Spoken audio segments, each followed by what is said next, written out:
Bonjour EB5, comment allez-vous? Aujourd'hui, on va continuer notre chapitre 2 avec les activités de Hétéroa. Suivez bien s'il vous plaît. Chaînes alimentaires et environnement. Dans la nature, beaucoup d'animaux et de végétaux vivent ensemble. Certains animaux sont herbivores, d'autres sont carnivores ou omnivores comme on a dit la fois dernière. Ils se nourrissent donc les uns des autres. On parle alors de la chaîne alimentaire. Alors, la chaîne alimentaire représente les relations trophiques, c'est-à-dire tout ce qui se rapporte à la nutrition entre les différents organismes vivants dans un milieu précis.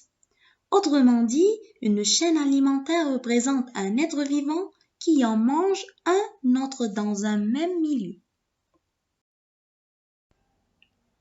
Par exemple, dans la forêt, l'herbe est mangée par le lapin, qui à son tour est mangé par l'aigle. Comme vous pouvez le constater, la flèche signifie est mangée par. La chaîne alimentaire comporte deux catégories, les producteurs et les consommateurs. Comme on a étudié EB5 durant cette année que les plantes vertes sont appelées producteurs. Pourquoi? Car ils sont capables de produire leur matière organique à partir des matières minérales. Par quel processus? Par photosynthèse. Les consommateurs sont ceux qui, à partir de la matière organique végétale ou animale qu'ils consomment, produisent leur propre matière organique. Alors, dans notre photo, le lapin est le premier qui doit consommer sa propre nourriture, n'est-ce pas?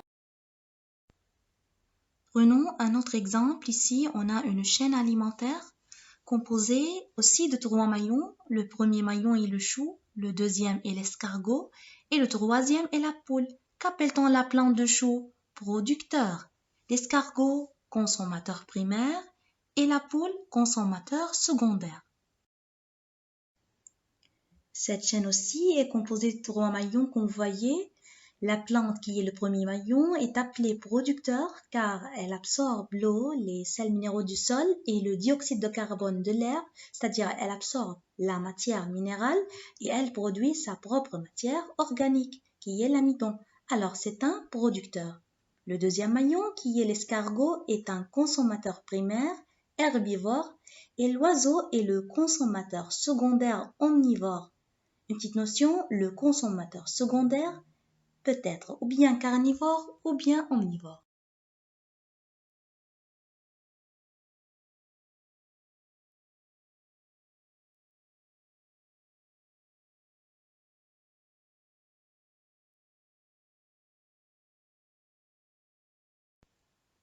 Regardez bien cette chaîne alimentaire, elle est formée de 5 maillons. Un producteur qui est la plante et 4 consommateurs qui sont le criquet, la grenouille, l'aigle et le serpent respectivement. Supposons que le nombre de consommateurs secondaires dans cette chaîne, c'est-à-dire le nombre de grenouilles dans la nature diminue. Évidemment, le nombre de consommateurs primaires va se multiplier. Par suite, le nombre de producteurs qui sont les plantes va diminuer aussi. Alors l'équilibre naturel va être perturbé à cause d'un déficit, à cause d'une manque de consommateurs secondaires dans cette chaîne. Donc, la perte d'un maillon d'une chaîne alimentaire perturbe l'équilibre naturel.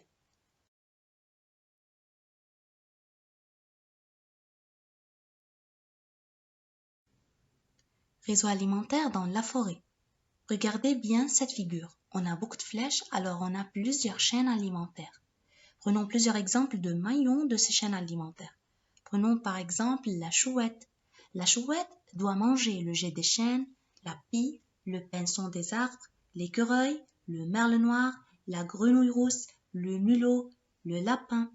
Les glands sont mangés par le jet des chênes, la pie, le pinson des arbres, l'écureuil.